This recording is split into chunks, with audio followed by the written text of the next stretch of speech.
Painter का एक sketch बनाने के लिए कहती है, जिसके बाद उसकी जमानत हो जाती है और पुलिस उसे एक होटल में ले जाकर छोड़ देती है। वहाँ ली युवान से माफी मांगता है और उनके बीच एक रोमांटिक पल बीतता है। ठीक उसी वक्त इंस्पेक्टर हो को पुलिस की वर्दी पहने एक आदमी दिखाई देता है, जिसका चेहरा ली के बनाए हुए पेंटर के स्केच से हूबहू मिलता है। और मजेदार बात यह थी कि वह आदमी पुलिस की वर्दी पहनकर खुद पुलिस स्टेशन के अंदर जा रहा था, इसीलिए वो अपनी टीम के साथ मिलकर उसे तुरंत अरेस्ट कर लेता है। सबको लगता है कि देश का मोस्ट वांटेड क्रिमिनल आखिर पकड़ा गया, लेकिन वह आदमी हैरान होकर चिल्लाता है, मैं क्रिमिनल कब से हो गया? मैं तो एक मामूली पुलिस कांस्टेबल हूँ। जब वह अपनी आईडी दिखाता है तो इंस्पेक्टर हो का चेहरा सफेद पड़ जाता है, क्योंकि अब उसे समझ आ जाता है कि ली ने उन सबको इतनी देर से बेवकूफ बनाया है। लेकिन यकीन मानिए, असली सच तो अभी बाकी है और ये इतना चौंकाने वाला है कि आप दंग रह जाएंगे। क्या आप अभी तक बात समझ पाए? इतनी देर से जिस भयानक पेंटर की कहानी सुनाई जा रही थी, वह पेंटर असल में कोई और नहीं बल्कि खुद ली है। जाली नोट डिजाइन करने से लेकर सेंट्रल बैंक की गाड़ी पर हमला करने और जनरल के ठिकाने पर नरसंहार करने तक,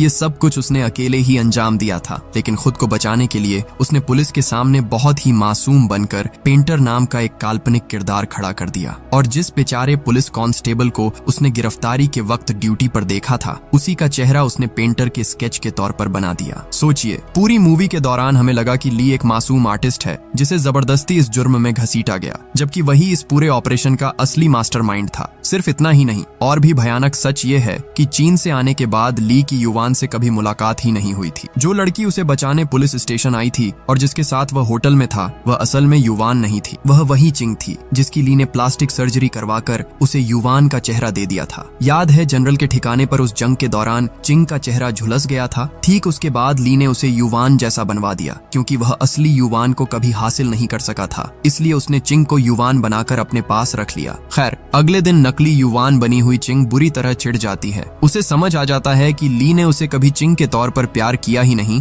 वह तो बस उसके अंदर युवान का चेहरा ढूंढता रहा। इसी गुस्से में चिंग असली युवान और उसके बॉयफ्रेंड लुक को किडनैप कर लेती है और ली से कहती है, अगर तुम वाकई मुझसे प्यार करते हो